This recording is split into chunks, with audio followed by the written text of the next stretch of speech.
Notice, in accordance with the new copy regulations, this episode of Quoth the Raven is intended for ages 16 and up. While some of the content we will feature is sometimes kid-friendly, the context of any episode is to address adults and inform them of said content for them to research as consumers in service of their youth. In other words, parents, grandparents, aunts, uncles, teachers, librarians, etc. There is the possibility of adult language present on the episode as well, rated TV 16 and up. Welcome once again, ladies and gentlemen, to another edition of Quoth the Raven, Louis Bright Raven. I'm your host, Louis Bright Raven, 29-year veteran writer, illustrator, and editor of comics, science fiction, fantasy, horror, and role-playing games.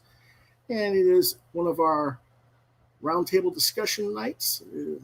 My guests this evening are co-creators of the series The BARDIC VERSES, Mr. Pete Collins and Mr. Matt Summo. And let me get those gentlemen on here. Oh, we'll do it the other way. No, it's not going to do it. There we go. Sorry about that. No problem. Again. Okay. But it's been an interesting week for me. You said it. It's been an interesting 18 months, honestly. Yeah. Well, that's true with our COVID situation. Yes. Oh yeah. Well, I keep telling people to just look at how Japan, their culture operates, because they've been wearing masks for decades. Yeah. And just assume that's the new norm now, because there's going to be variants of this coming. We've heard about the Delta variant. There's going to be more. Yeah. And as things mutate in nature, and it's not that big a deal. I mean, yeah, I think there's a lot of people that make it a big deal, but I can get some points, I guess, in that sometimes. But at the end of the day, if it keeps you from even getting the cold or the flu, wear a mask. It's the new norm. Deal with it, right? Yeah, that's true enough. I think. I mean, yes, it does get annoying sometimes. You can't hear someone clearly, maybe you're speaking through a mask or something. But I think that more or less is partly because a lot of people don't know how to speak fluently correctly anyway. I hate to say it, but it's something else. But okay, gentlemen, let's start with how you guys met. Good question. I guess the easiest way to say this is we work at the same day job. We have the same day job. We work in two completely separate departments. Pete started there first. I started there later. I kind of would see. So he worked where I used to work in our HQ. I'm fully remote now. In our HQ, though, he used to work there. He moved on to our warehouse. I would see drawings that he did around the building. I saw someone had a Batman drawing on their desk. I saw a Green Lantern drawing somewhere else. I would see all these drawings and I'd be like, who did these? And where, and are they still here? Can I talk to them? Because they were great, comic book drawings. Right. So I had heard, they told me about Pete. And then fast forward to the company Christmas party, we all, the whole company gets together at the headquarters and we met, started talking. I was working on an anthology at the time and I was like, hey man, I'm working on this thing. They'll probably need a pinup if you're interested. I don't know if you want to do sequentials. We can look at that down the line. He did an awesome pinup and then, I think the rest is history. Yeah. And it was like that on both sides too, honestly. Cause I had people coming up to me like, hey, you should talk to this guy, Matt.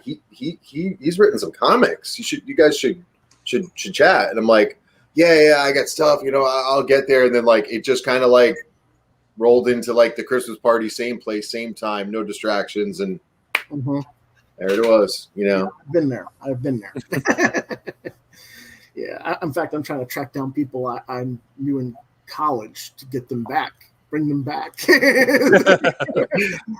It's no, come back, Shane. But anyway, okay. Well, let's take a look here at what we've got, and we'll start with the BARDIC VERSES is the name of your series. Your publisher is Illustrix Comics. Is that the name you guys have chosen? Yeah, that's the name we're sticking with. Okay. Matthew is writing, and Pete is doing the illustrations. Your letterer is Matt Kreutzer, who I also invited, but he had other obligations. We'll have Matt down the road on a letterer exclusive show, because lettering is a very important aspect of comics that people overlook way too much. Yes, it is. Yep. Oh, yes, totally. Who did the logo design? Did Matt do the logo, or did you guys? Actually, I did the logo. That was it's taken a couple turns along the way, but that's the final draft right there. Okay. The genre is fantasy, and you guys have been doing this as a webcomic, or just setting it up and getting it ready for Kickstarter? Well, we're starting our Kickstarter here in September. September 8th. Yep, we're gonna make it. We're gonna offer a digital version through that. Down the road, I guess there's the possibility that we do something with it digitally, but we haven't finalized that kind of thing yet. I think we're waiting to see how well it does. Okay. Well, some people like Ron Randall, who does Trekker, he does our Patreon, and he shows the pages almost every day doing a Patreon, and then he does the Kickstarter when he has the book all done. So That's pretty smart. There's different ways of doing it. That is smart. Very smart. So anyway, what the book is about, from what I've seen of your presentation. Tilney Swordhand is an aspiring musician, bard, trying to find work in medieval times with the legacy of his father, the legendary Siror. Is that correct? We pronounce it Siror, like Siror. Okay, Siror. Okay, Siror Swordhand looms large over him, and the expectations of others that go along with it. Will he find his adventure and make a name for himself? I recommend it for ages 13 and up. Is that kind of the target audience you guys are looking for, or are you going a little bit older? No, I think that's pretty accurate. So we had to do the math the other day. There's one swear in it, and there's like what I call light violence towards the end. There's some blood, but nothing's gratuitous. There's no gore or anything like that. So yeah, I would say 13 and up is probably pretty accurate. Okay. Yeah, I'd agree. Yeah. Alrighty. Well, let's see here. We've got the first 2 pages here, and this is Tilney getting punched in the face. Let me start with. Just to be clear, Tilney is like a nickname that he's given. His full name is Martiln, so it's like Martin. But Martiln, yes. Yeah. That's those are the first 2 pages there. A bit in process. So interestingly enough, as this book has progressed, my equipment got better, and just from working on pages every day over the course of a year, my art style has kind of evolved. So that first page is actually a redo, and I'm almost done with redoing that second page that's right there. We wanted to go back and just kind of tighten it up because of how the art evolved throughout the book, just to make sure that it was cohesive. But yeah.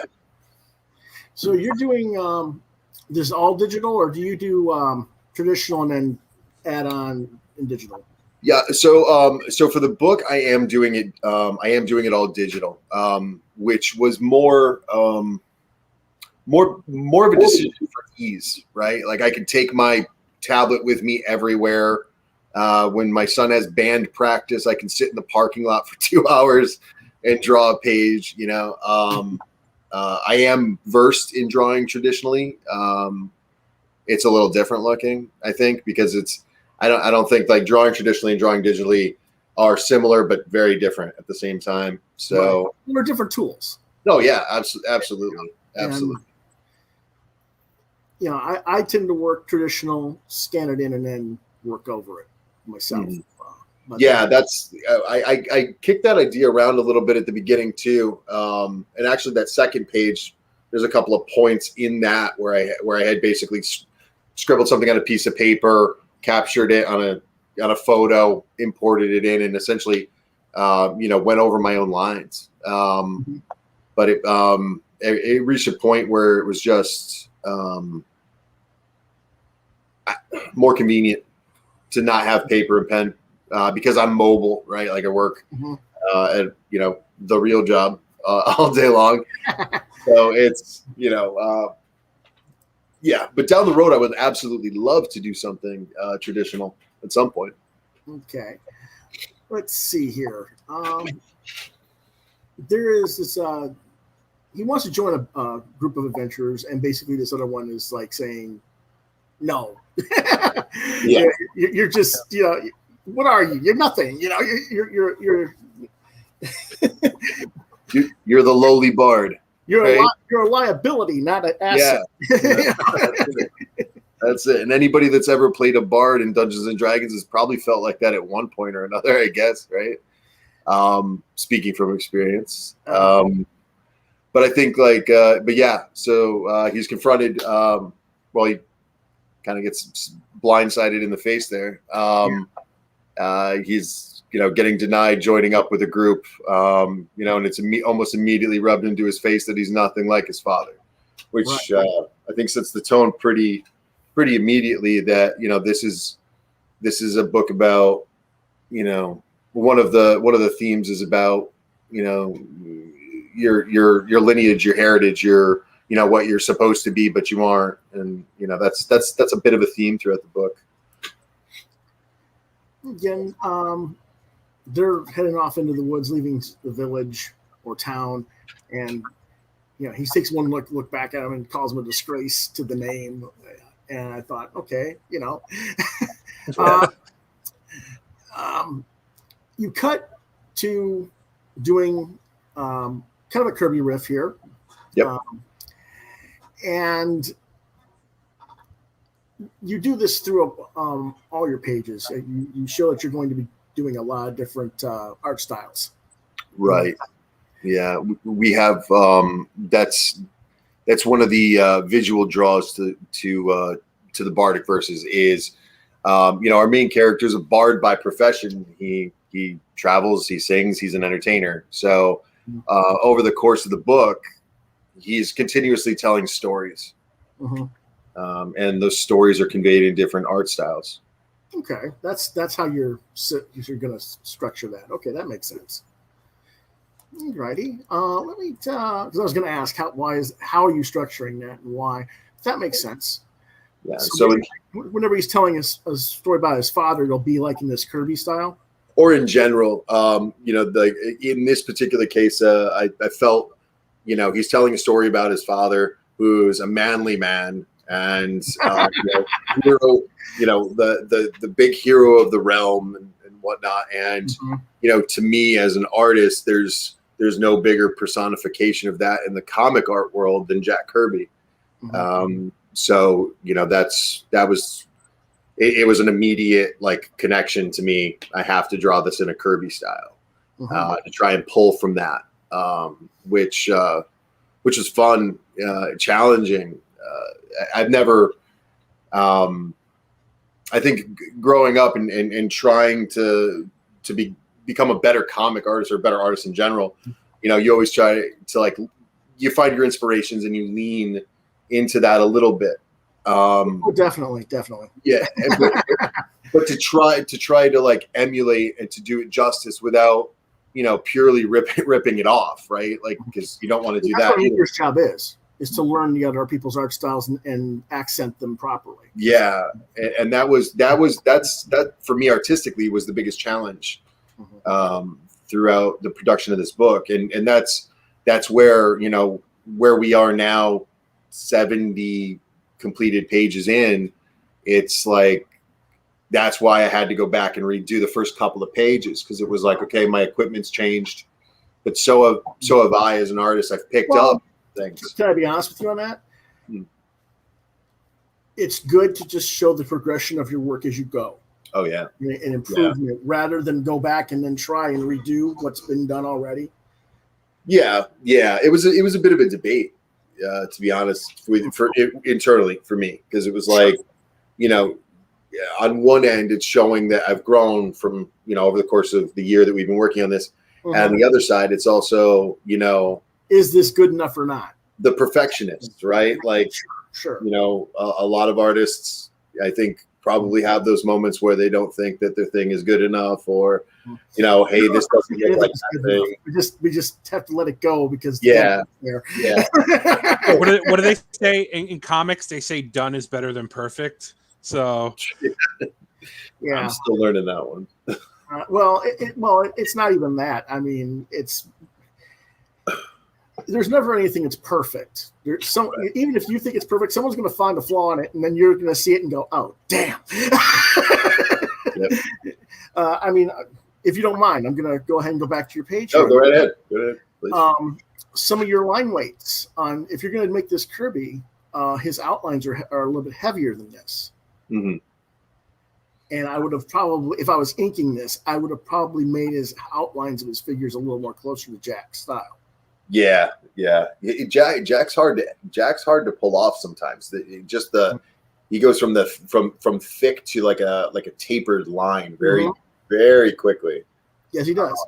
And sometimes he'll throw in that little zig or a zag, just to do it. I think, that's hard. That is hard. Mm-hmm. Oh yeah. That was one thing I was like, the thing is, you captured it enough that we know exactly what you're trying to do. Yeah. So, as long as if you go back to that, just keep working at it and improving on it. That would be my advice on that. Again, you're speaking to a 29-year veteran artist and editor, so yeah. I'm not knocking you. I'm just no, I totally get it. I'd like to think that I'm open to any advice, or criticism. I also like you guys using the dot matrix, old school dot matrix coloring technique on this.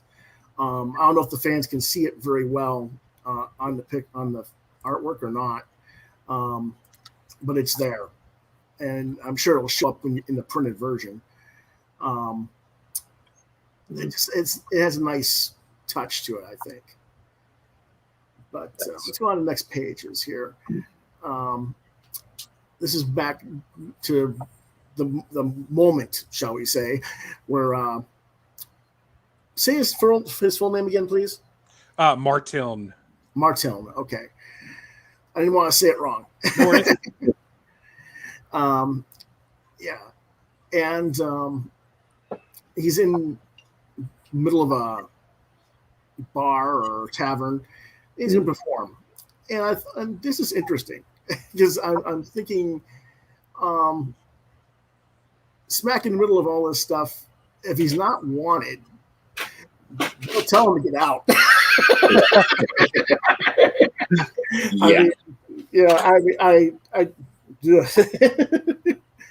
And I don't know how good or bad of a performer he actually is. So, that hasn't been addressed yet.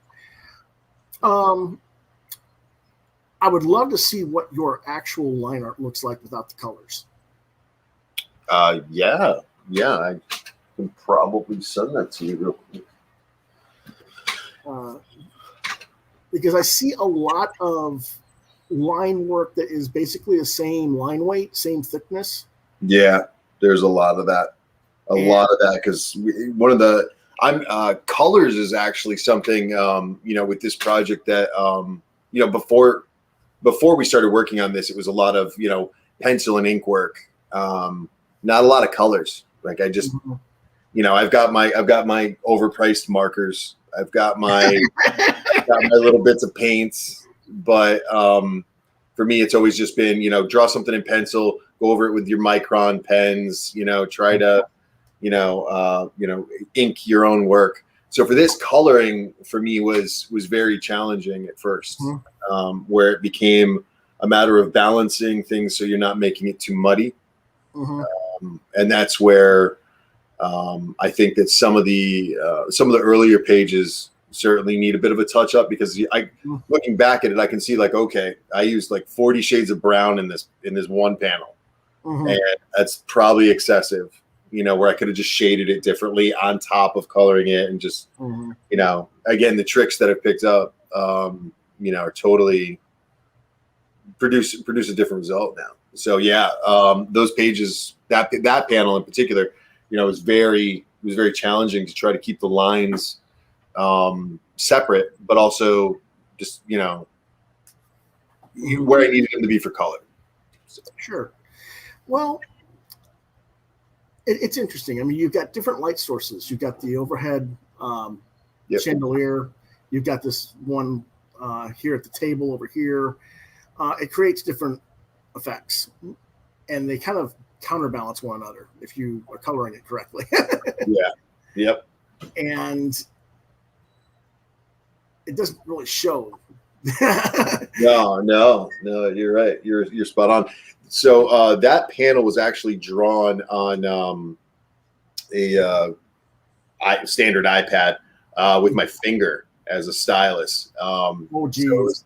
Yeah. It took me. That Yeah, I've upped my game a little bit since then, significantly, with the iPad Pro. I think that's why we had to show the full page over here on the right as well, because you're showing how you're doing different art styles. Yeah. You've got the Kirby look. You've got in that top right corner, it's kind of like a 90s image kind of look. Yes, sir. More of a cartoony below that. This is the one below that's a little bit more yourself, I think. It's a balance between my normal style, I think, and a little bit more of like a. I tried to lean into, I guess more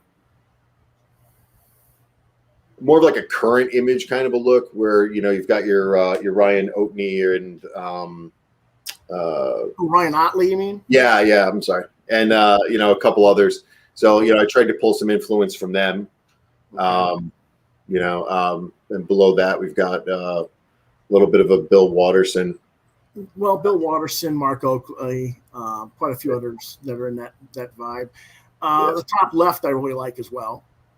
Thank you. That's from the first story that Martin kind of sings in the book, which is called "A Maiden to Smite For," which is a black and white play off of Sin City. Okay, so that's worth it. So you're kind of doing your Frank Miller riff, but not doing Frank. Yeah, I tried. That's it became clear to me that it would be better done in keeping it black and white, keeping it simple and sleek, but not drawing like Frank draws. Mm-hmm. So. Well, the strongest piece is that black and white piece of those, I think. Oh yeah, it's striking. That's one of my favorite panels, actually. Just it's simple. It's got some emotion to it. So some sass. What do you think of my comments, Matt, of his art? I mean, I'm not the so Pete and I have clear distinctions. He's the art guy. I'm the word guy. I mean, listen, if he agrees, then that's. Well, I'm asking. You're the vet. You're the vet, right? So it's. It's not just that. I mean, I always want to. You be kind of quiet in the background. I just want to make it. No, I'm listen. I'm fine. I'm just listening. Again, I'm the word guy. So. Yeah. Since you're the word guy, what do you think your plotting is going to be for this series? So the direction of the book. This is a full volume. This is a full 80-page graphic novel. It's already finished. Where not to tip my hand, but where it's a complete story, but we could do a second volume. Obviously, that's what we're shooting for. So it's already all plotted out. We have we have a loose outline for what volume 2 would be, provided everything goes well. Fingers crossed. So yeah, I mean it's all already done. Okay, so you've got the first 80 pages of story done, and are you releasing it all as 180-page book, or are you releasing it as chapters in 20? All 180-page book. Okay, so that's what you're going to be offering as the Kickstarter as the one trade paperback. Correct. Okay. Do you have an idea what your price range is going to be that you're asking for? Yeah, so we're thinking if we do we're kind of in the middle. We want to either do soft cover or hardcover. If we do soft cover, it'll be $20 plus shipping. If we do hardcover, it would probably be $30 plus shipping. Okay. Well, let me ask you this: if you're going to do the hardcover, are you going to have you looked at the? Obviously, you've done some research into your printing. We've done a lot of research into printing. I don't know who you've talked to. So have you talked to like Jostin Yearbook Company or anything like that? We've been looking at like Print Ninja, Mixum. The traditionals. Okay. Yeah. I'll be right back. I gotta go get something.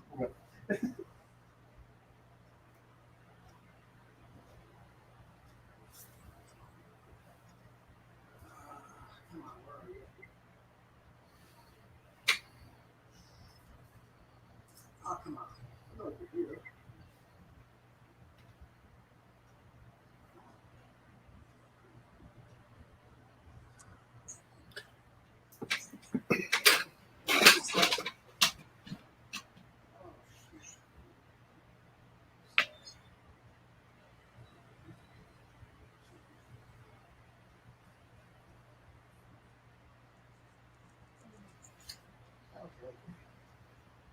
I thought I knew where the book was. I don't. It's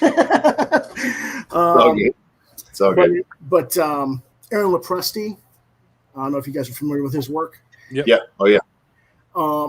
He has an art book that he has for sale and he always markets on his YouTube channel. It's a sketchbook, 20 years of sketches. He had that printed through Jostin. It's beautiful. Done. And I think he's also going to do his forthcoming Kickstarter book through that same printer, I think. I won't know until he's actually with us in the future, but well, it's certainly worth looking into. I mean, it's so you might want to get in touch with him and ask him a little bit about it. He's on Facebook, so easy to find. yeah, I follow him. Yeah, so but yeah, I was going to say that would be something to look into because you might be able to do it a little bit cheaper that through Jostin than through Print Ninja or some of the other companies, I think. Yes, the other companies are more familiar with, I guess you could say, but at the same time, a printing company that knows what they're doing can do it. Right. Yeah, no, it's it's not like it's only certain people know how to do comics. You got the specs. That's probably all they need to know. Right? Yeah, that's about it.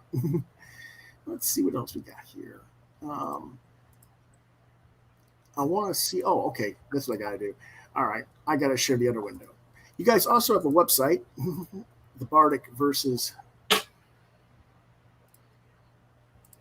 .com, I believe. Yes, or BARDICverses.com. Yep.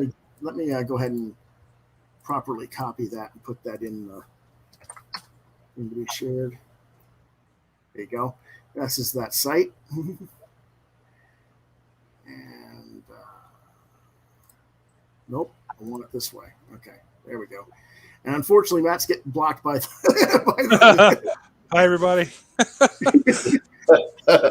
I'll put it back up in a little bit here. Yeah, no worries. This is where you guys are selling your merchandise. And I wanted to make sure that they knew that this was available.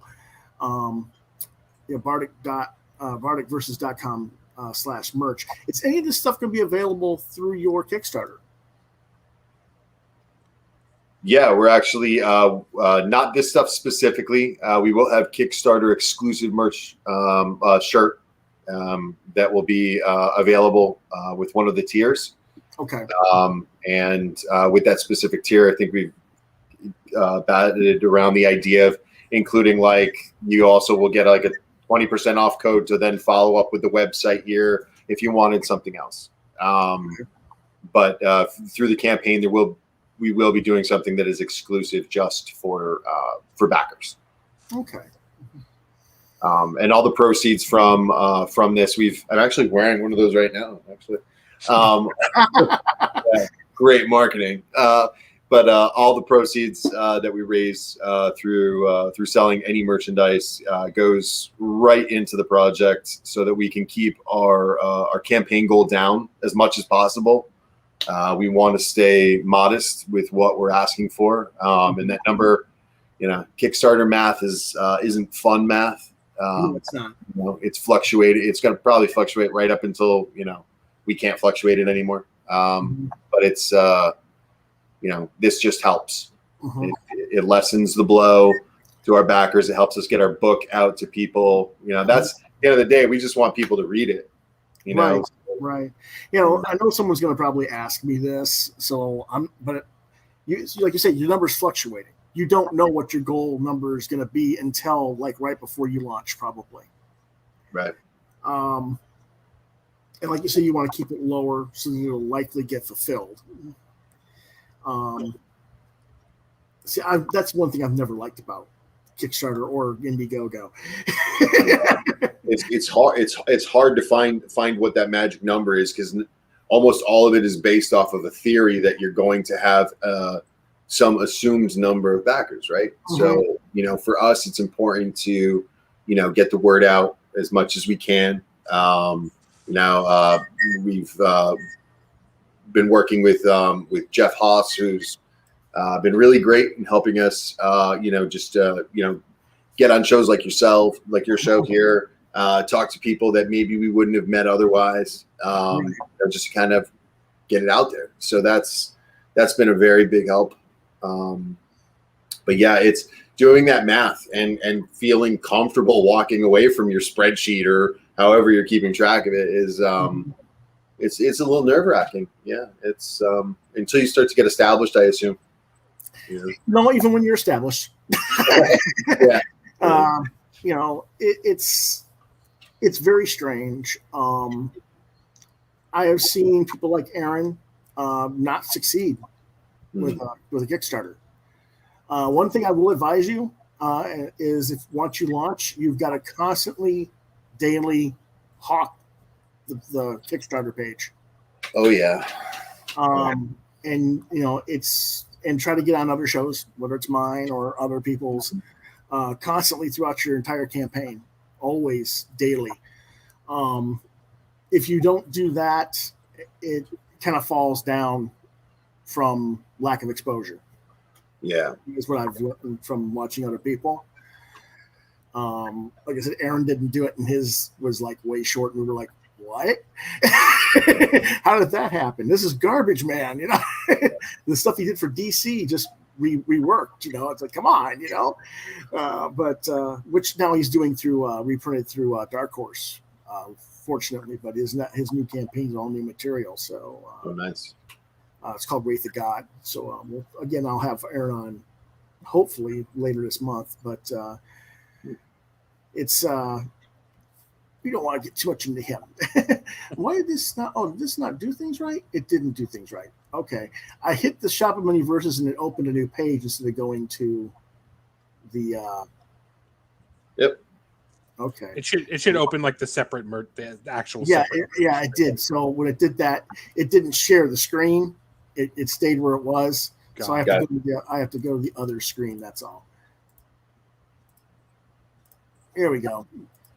Here's some more of their art that's available, gentlemen. And it's all laid out by design too. So if you like a specific design or portion, like certain images, you can choose that and then kind of go with the merchandise based on that, rather than say, here's all the shirts and here's a bunch of stickers. We decided to make it more design driven. Okay. And you have shirts and T-shirts and bags and mugs and all sorts of things. All sorts of things. Psychedelic. Yeah, that was fun. He must be listening to Jimmy. So spoiler, he ingests a mushroom and starts to trip out, and then it ends very poorly for him. Oh dear. So this is one full book, and I presume that he has an adventure of sorts, if nothing else, or is it misadventures? So it's the series. I would say it's a series of misadventures. Basically, how we frame the book is it's basically him. So where we started with him at the bar/tavern, he's basically playing a show. He's doing a series of songs. These series of songs are the stories in the book, but they all connect and they all lead to the reason why he's there in the first place. So there's a reason why he's at that specific bar, why he's playing a show, and we kind of follow him through the journeys that he goes on to get from where he started to the bar. Okay, very cool, very cool. All righty then, let's see what else we got here. What are the prices on these? It depends on what thing you click on. Okay. You can click on any one of them, and it'll pull up a page. There we go. Okay, well that's average price. Yeah. We tried to keep it. We tried to keep it again modest. You know. And you can get it in all these variety of colors, just with the BARDIC verses on it. So. You sure can. Some of them are a little garish, but that would probably work well. We wanted it to be more of a. It's a woman's T-shirt, but it's still. They're great quality. But I guess it's more pick your poison kind of setup when it comes to the shirts and stuff. Yeah, I'm just looking at what they might. Yeah, see, I would go with a black or a dark gray. Yeah, gray just because it would probably go best with what your symbol is. Yeah, it makes it pop more for sure. The gray heather tone. With that red, you lose part of the symbol. Oh yeah. Your letters kind of fade out. Well, not just the letters, but your gilding around your circle. Yeah, it kind of blends into the red a little bit too much, I think. There, so yeah, it kind of does it a little bit here on this heather gray too. I noticed, but yeah, a little bit. That's the one I'm wearing right now, actually, and it's I think it holds up pretty well. Okay. I think the visual kind of like is just representative, right? Sure, absolutely. Whoops! Now it doesn't want to go back there, so I got to go back to home. Here we go. Is this? Let's see what this is. So you can get this on a shirt or a mug. Yep. Or stickers. Yep, clear stickers too. So it's not like it's more of a decal, honestly. Okay. Something to put on the back of your window of your vehicle as you're driving around. Yep. That's where I've been putting all the test ones I've been getting. So. Oh, really? Yeah, I've got like 5 or 6 of them on my rear windshield at this point. So. You should probably take a photo of that and put that on your Facebook. Yeah. It's great advertising too when you're stuck in traffic. So. Really well, it isn't because they don't know what the heck it is. Yeah. Make them, what's that? Make them wonder.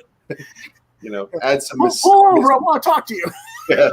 You're gonna go home. What was that called? Yeah. But I mean, in that sense, you almost need to get a flag and put your shirt on the flagpole and fly it your vehicle. That's not bad. That's not a bad idea. Hey, people were crazy.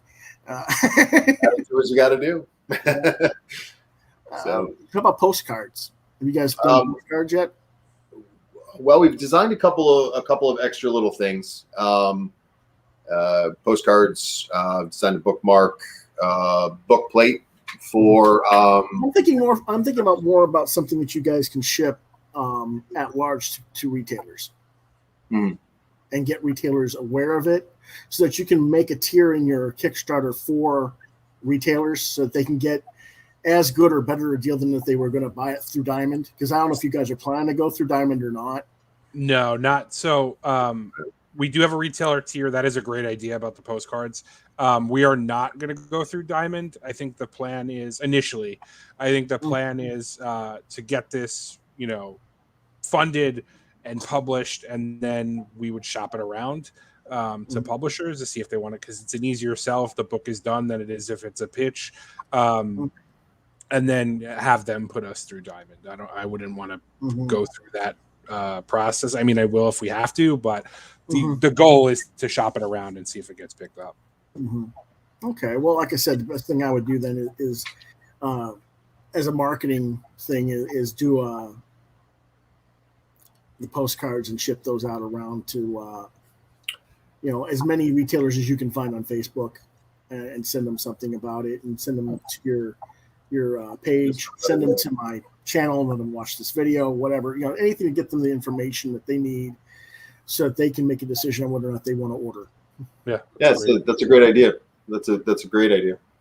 Because retailers, granted, they're swamped with so much advertising as it is. But if a lot of retailers have an attitude problem, and I hate to say this, but it is true, they don't want to order anything that's not through Diamond because they don't know anything about it, is what they're always saying. And then it's like, okay, then it's up to us to market to you. And then if we send you this stuff, you can tell them, okay, hey, if you want to order this, we can give you extra retailer special incentives that aren't part of the Kickstarter too. You know, if they order, 10 copies instead of 5 or something, they can get an extra a poster, exclusive to the store, or you can get all your books signed, or whatever the situation might be that you guys want to set up. That's a great idea. When I started out was a long time ago. I was in college at Central Michigan University, and I had to go from door to door the old-fashioned way. There was no internet in '92.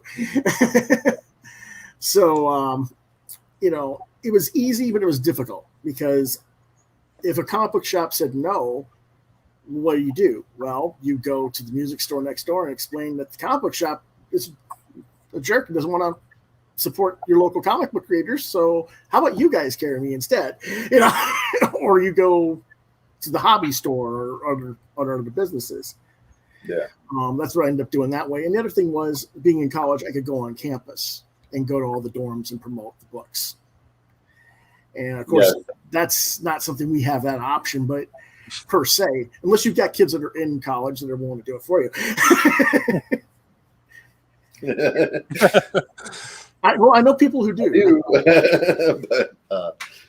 Yeah, well, that's just it. I mean, if you have kids that are in college, hey, I'm paying your college tuition. Go do this. Go promote the books. That way, I get more money. I can pay your bills. Go make some friends. Yeah, that's it. Yeah, that's it. Go show my stuff to your friends. That's it. Worst they can do is say no thanks. That's when I look at it, and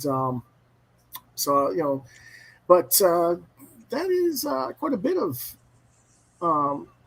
So we're sitting here at 80 pages, $20. That's a fair rate. Do you have idea what print stock you're running on? Looking at 80 pounds. Okay. 80 pounds. Is that 80-pound gloss or 80-pound? 80-pound gloss. 80-pound gloss. I think what we've kind of narrowed down on at the moment. That sounds about right. Okay. And you're looking at what size format?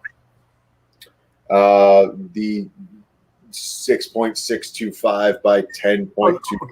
Okay. The traditional comics. Yeah, I have the number drilled into my head, so I can't say it any other way and sound like I know what I'm talking about. So it's I had to memorize the decimal. 6.625 times 10.135 or whatever. Little do we know, he actually has it painted on the ceiling above him. And yes, I've got a cheat sheet right there.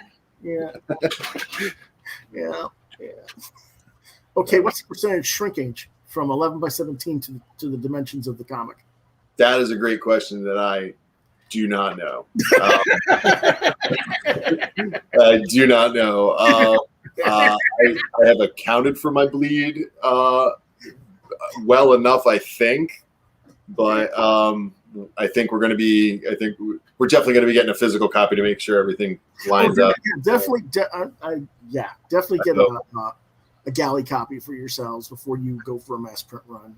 Whatever you use. And have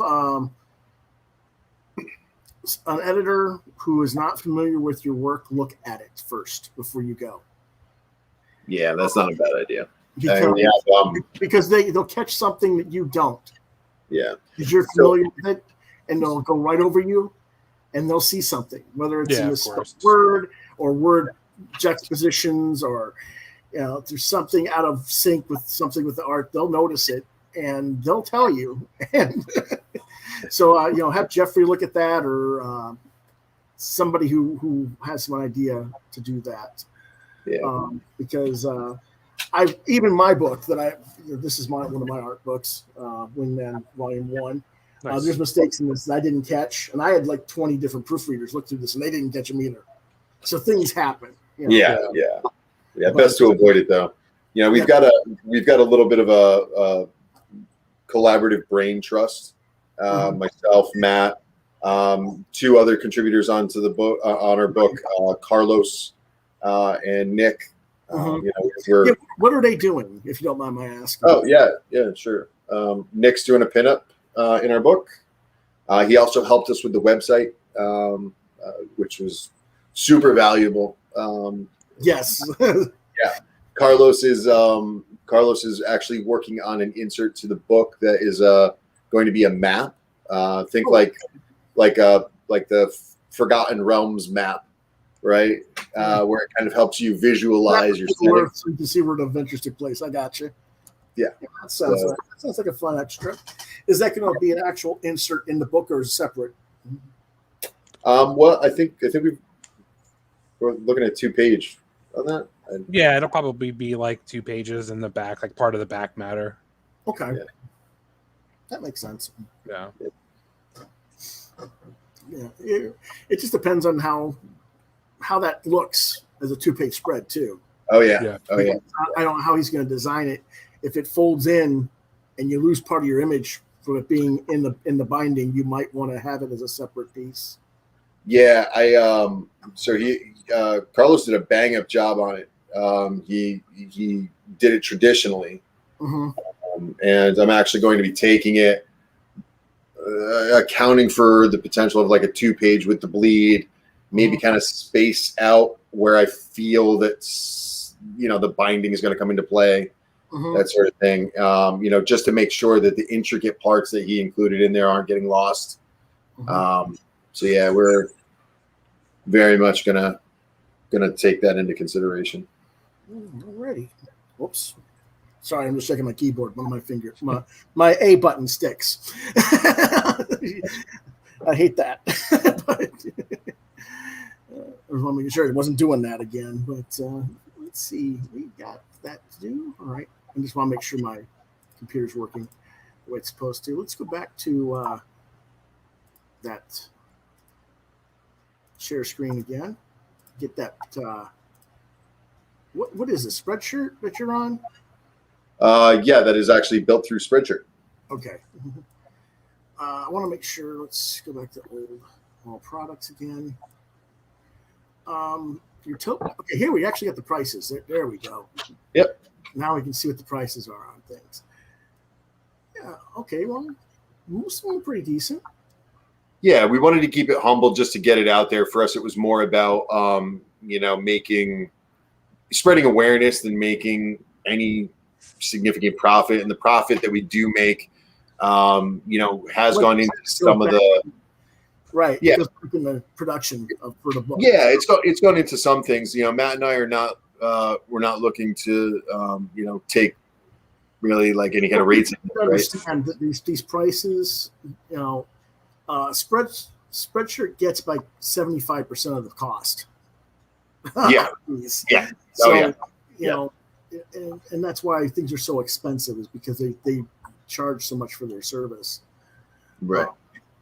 And that's why I was asking, are you guys going to use these guys for your tiers, or are you going to go? No.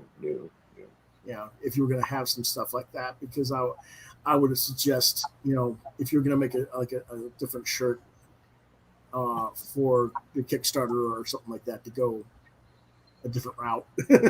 Yeah, no, I'm shopping that around locally, actually. That's not bad. Where I am, there's actually a couple of printing places. They don't do really anything like book wise, but it's more like promotional materials, shirts, that sort of thing. So I've got a couple of calls into those places. I figure, a lot of what we're doing is digital, and it's, we're promoting online, we're selling our merchandise online, so for me, I thought it would be a nice change up to try and do something local, try and find some place, for all I know, maybe they need the work, right? Because it's been a weird year. So not only that, but that's a venue that you can market your book through. Yeah, totally. And we have it's not like I literally drive past 3 places every day that do this. So it's like, on my way home or to work. So said, why not? And just pulled in and started, asking questions. Literature. Yeah. That's the way to do it. That's definitely the way to do it. So this is coming out on September 8th, and it's Kickstarter. Why did you choose Kickstarter over Indiegogo? Wow, that's kind of a loaded question. No, it's not. Trust me, I totally understand why some people. Yeah, I mean, I don't want to say not only for the optics. Indiegogo is sort of seen by the comic book industry at large as sort of an unsavory place. I think Kickstarter is proven. I have friends that have run very successful Kickstarters. I've been a part of a couple very successful Kickstarters. As a matter of fact, we just talked to my friend Easton DeVerna last night. He created a series called Samurai Grandpa. He just completed a Kickstarter called A Guardian. He's about to launch another one, he just told us. So I think it's the majority, the biggest reason is because it's familiar, right? I think since COVID, Kickstarter hit like a huge boom. I mean, I've supported more Kickstarters over COVID than I've ever supported. I think that's true for the crowdfunding in general. But yeah. Definitely. Well, I'll be honest. Before COVID, I'd never backed a Kickstarter before. And now I'm hoping my wife isn't watching this. I'm like 30 things in, and it's like, just do it because it's I'm seeing such amazing stuff out there. There's a lot of awesome. You wonder with all this that's going on in the mainstream. Okay, DC's now at Lunar. Diamond doesn't have DC. Yeah. They kind of sort of have a deal with Marvel. With Random House, who's their actual distributor now. Diamond is sort of a secondary now. It's like, hey, dumbasses, be the freaking comic distributor and get this content for your stores. Yeah. So we don't have to sit there and play this game. That's your freaking point of existence. Yeah, I think it's all very, like what does comic distribution look like 2, 3, 5 years from now? Well, when Diamond became the so-called monopoly that it became, and as I said, so-called, there were 15 to 20 different attempts to relaunch national distribution. And both the publishing side and the retailers are like, no, thank you. We don't want it. We don't want it. We don't want it. Like, why don't you want it? What's wrong with you? We were healthiest when we had all the different regionals, and we had Capital, and we had Diamond, and we had, it's like, what are you doing? But if you can't talk sense into them, you can't talk sense to them, and that's why we've had this explosion over the last 10 years of web comics, whether it's through Webtoons or Comixology or these other platforms, and now the crowdfunding with Kickstarter, Indiegogo, other places as well. Why we have Print on Demand through Indie Planet and Lulu and other places is because the storefront mentality has been so close-minded over the past 10 or 12 years at least that we just haven't, we had no choice. We had to do this. Yeah, no, I get it. But this is definitely something I'm going to keep promoting. When you guys have the Kickstarter, remind me so that I can re-promote it again in September. You're going to run a 30-day or 90-day campaign? I think it's going to be as far as I know, and you can correct me if I'm wrong here, I'm pretty sure you can pick what your end date is. Like, you don't have to go a full 30, you don't have to go a full 90. You can pick an end date in between. So my goal is I'd like to start it on the 8th and then end it right after New York Comic Con. When is New York Comic Con? It's October 7th through the 10th. Yes. Okay, so you want to go 30 basically. Is the like a hair more than 30. We're going to be we've got some materials that we're printing up to we're going to, as Matt puts it, be our own street team in the hallowed halls of the Javits Center. And basically hand out a bunch of stuff as we're enjoying the show and talking with other people. Okay. And now that's kind of like your last like your last 48 hours. Make sure you go to my Please support us. We're about to end. Yeah, that's the best thing to do, I guess. Yep. In that respect, I mean, yeah, that would be. Yeah, that's to help push us over the line. I think we're going to hit the line anyway, but no. I think you will. I don't know. I don't know what your line is, so it makes a difference. Just a couple mil. Yeah, we're just Ethan Van Sky, we're scumbag guys. Him and his cyber crap, you know. That hard pass. No thanks. Look, the thing you were saying how Indiegogo is unsavory. It's not that Indiegogo is unsavory.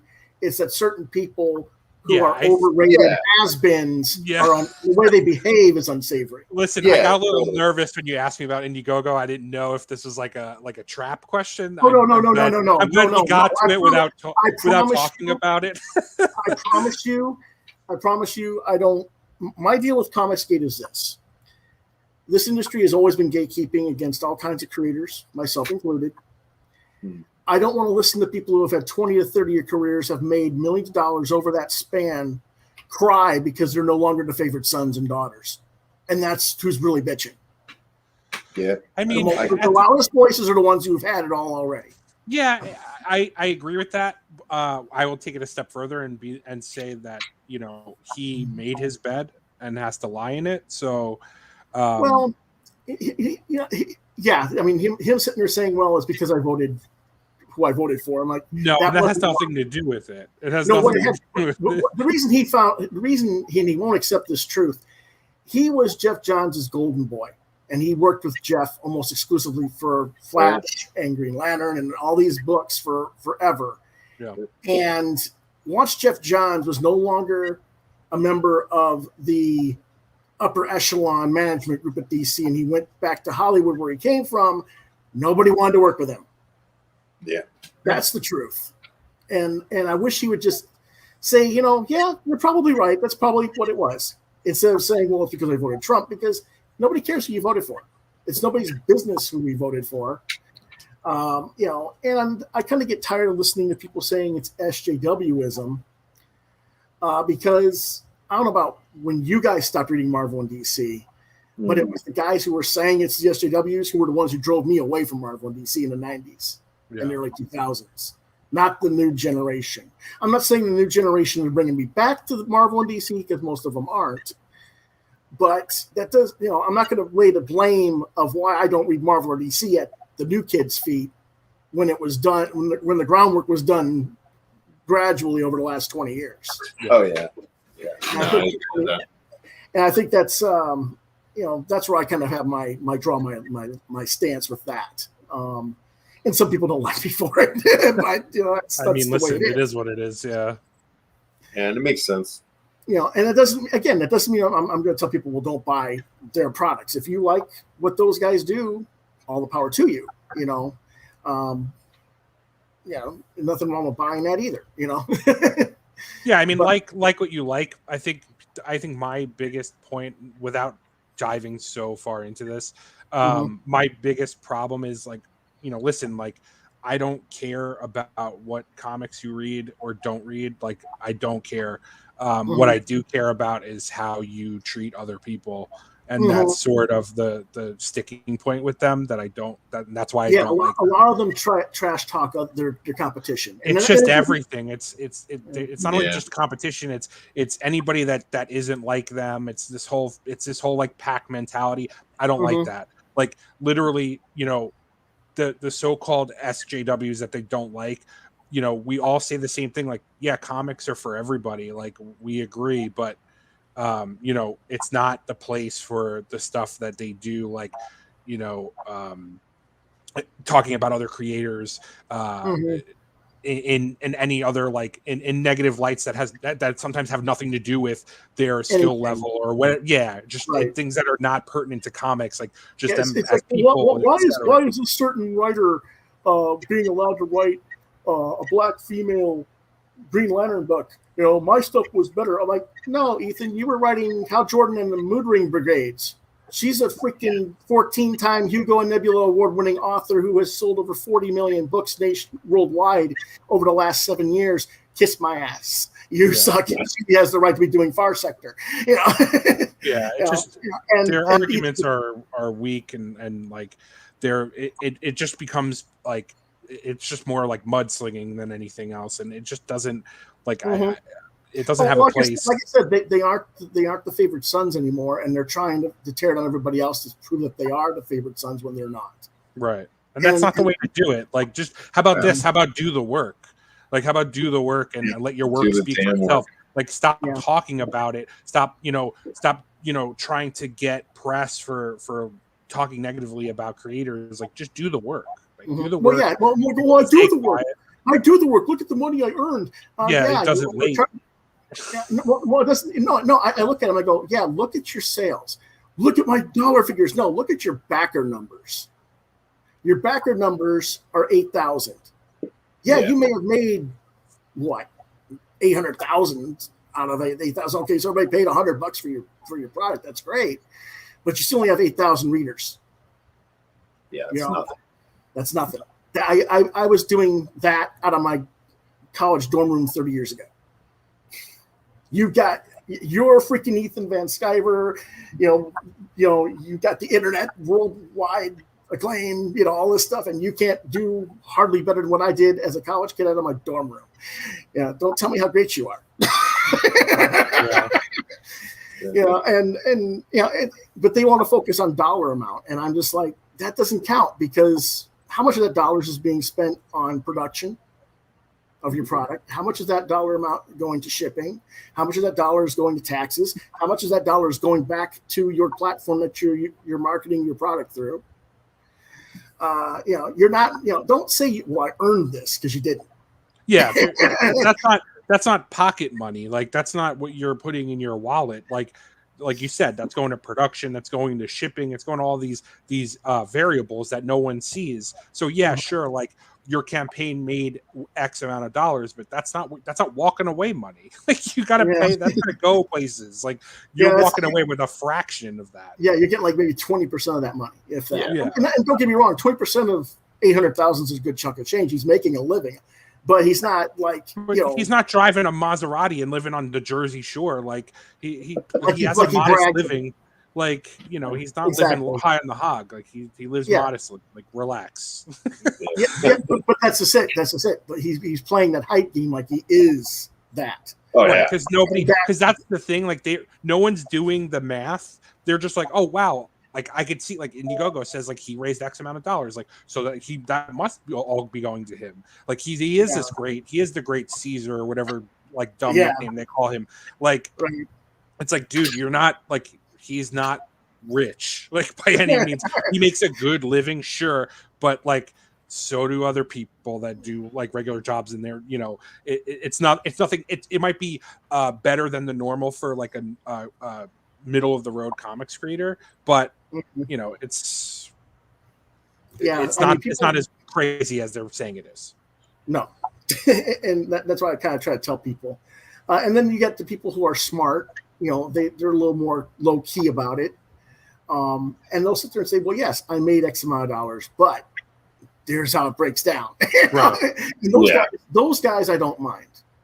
And that's like, and I just love how some of these guys go, well, yeah, I use Indiegogo because of this reason, but no, I'm not Comicsgate. Yeah.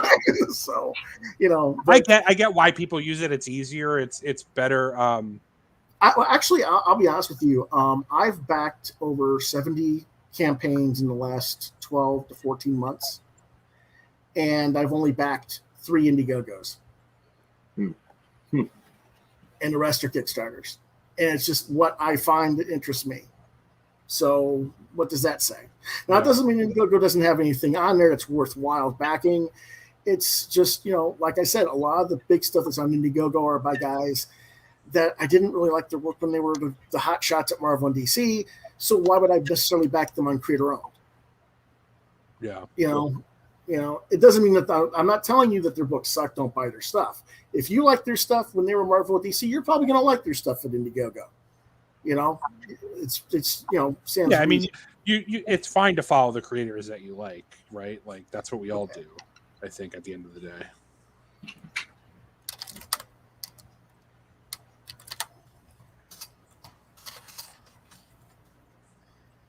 Alrighty. It's getting pretty late. It's about 10 o'clock hour, and we've pretty much covered the show. So let's thank both Matt and Peter for being in. Is it Peter or Pete? It's Pete, unless you're my mom and I'm in trouble. Okay, I want to make sure. Pete Collins. Okay. What does your father say when he call you when you're in trouble? I don't think I could say it based on the audience rating that you showed at the beginning. What, TV 16 is not enough? Yeah. Oh, geez, man. Man, we're in TVMA land now. Oh, yeah. No, it's same thing. Same thing. As soon as that R comes into play, yeah, that's where it goes south. Yeah. That's kind of a funny thing. And he probably go, Peter. Yeah, the R gets dragged out. Yeah, like it's dragged out. It just rolls. Alrighty, man. Okay, well, thank you both, gentlemen, for being on the show. Thank you. I really appreciate you being on. Again, this is for the BARDIC Verses. Whoops, it went the wrong way. Kickstarter, September 8th. Yep. It'll be, we have a URL already loaded. It's tbvkickstarter.com. When it's all ready, just go to tbvkickstarter.com or go to bardicverses.com. We'll have a link there as well. Follow me on Twitter at MattManBegins. Follow Pete on Twitter and Instagram at PAC Illustration. Is that correct? That is correct. Right. Yep. I'm pointing at his. Yeah, PAC Illustrator, and that's on Instagram and Twitter. Instagram, Twitter, Facebook, everywhere. Everywhere. Okay. Everywhere. All right. So there you go, gentlemen and folks. And again, let me share that one thing again. It's not wanting to do it. Oh, there it is. Okay. I hate when it does this. There we go. Perfect. There we go. And that is the Kickstarter launch date, September 8th, 2021. And go ahead and type in. You see the chat in the you're in live stream. You're not seeing it on the YouTube, are you? What was the name of your Kickstarter again? The website is going to be TBV Kickstarter. So the initials for the BARDIC Verses, TBVKickstarter.com. TBV. It's not going to go anywhere right now because it's not. We don't have the page set up. But once is that lowercase or uppercase? It's all lowercase. Okay, just making sure. Whoops, put it in the wrong place. That figures. And it's just there's no dot in between the Kickstarter. It's just TBV Kickstarter, all one word.com. Oh, okay. All right. Well, let's see. That's a good thing. I put it in the private chat first. Now spell it right, Lewis. I'm typing too fast. TBV Kickstarter. There we go. Like that. Perfect. Awesome. Okay. Again, that is on September 8th is the launch date. But you can always go there and save that and bookmark it. Yep. And then it'll go I'll live try on to go live on the 8th. And again, we look forward to seeing that down the road, gentlemen. And we will let you guys go because Pete, sorry. Laptop is dying on him. He's had a rough day, a very rough day. It needs a sleepy bye-bye. For a couple of days. Maybe I'll touch it again Monday. But maybe. Okay, gentlemen. All right. Thank you very much. It was wonderful speaking with you. Yes. All right. Have a good one. You too. Take care.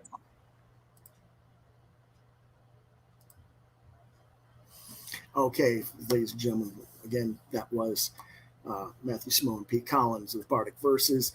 Again, September 8th is their launch date. And you can see that at tbvkickstarter.com. In the meantime,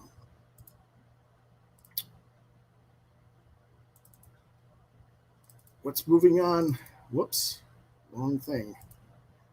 I hate when it does this.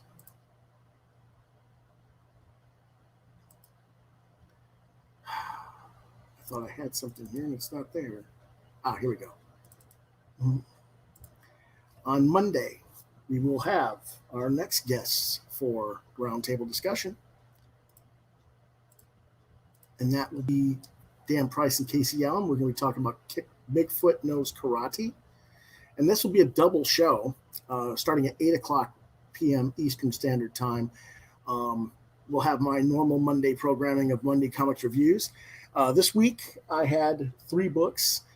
On Wednesday, I thought I was only going to be able to review 3 books. Today, I got a whole bunch of stuff that was supposed to come in the last 2 weeks, finally arrived at my comic shop, so I will have a full group of stuff to review on Monday. That'll start at 8 p.m., and then at 9 o'clock, I will have Mr. Price and Mr. Allen, and we will talk about their project, Bigfoot Knows Karate, at 9 p.m. And then next week on Thursday at 9 p.m., August 12th, I will have my guest, the writer-artist of Heavy, Ben Perkins. And that is our interviews for next week, in addition to our regular show as we go through the week.